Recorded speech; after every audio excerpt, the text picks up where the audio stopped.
Lunchtime for London's cabbies. The cabmen's shelters date back to a time when horses were the front of London's public transport.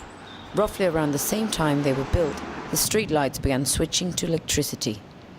And perhaps now, the cabbies they serve will too.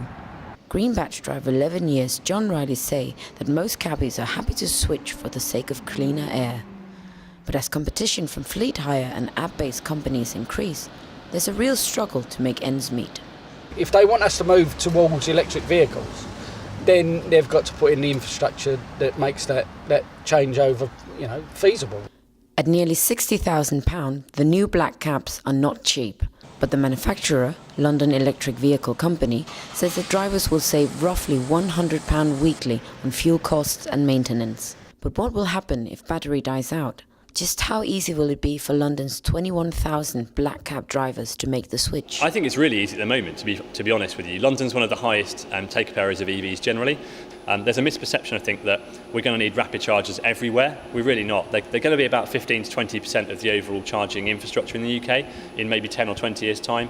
The vast majority will be sort of the 7 kilowatt or sort of standard or fast chargers, and the majority of charging, maybe 90% of charging, will still happen at home. 2,872 regular chargers are already in place throughout the city. But rapid chargers are still sparse, and only 76 of the 150 targeted for the end of this year have been put in place so far.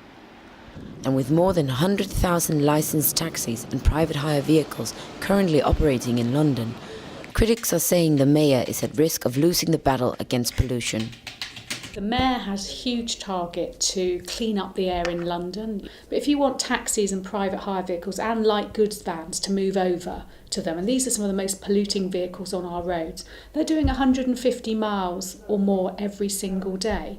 You've got to be able to have that rapid charge, which takes half an hour when they're having a coffee break, to charge up so they've got the energy to be able to continue to be used. If you don't have the infrastructure to charge up these new buses and taxis and others, then you're not going to get people moving over to them, and that's going to have an impact on his target to clean up the air in London.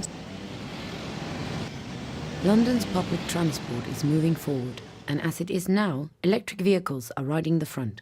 But the government's charging network will have to keep up to speed if it ever hopes to get the man on the street in on the change.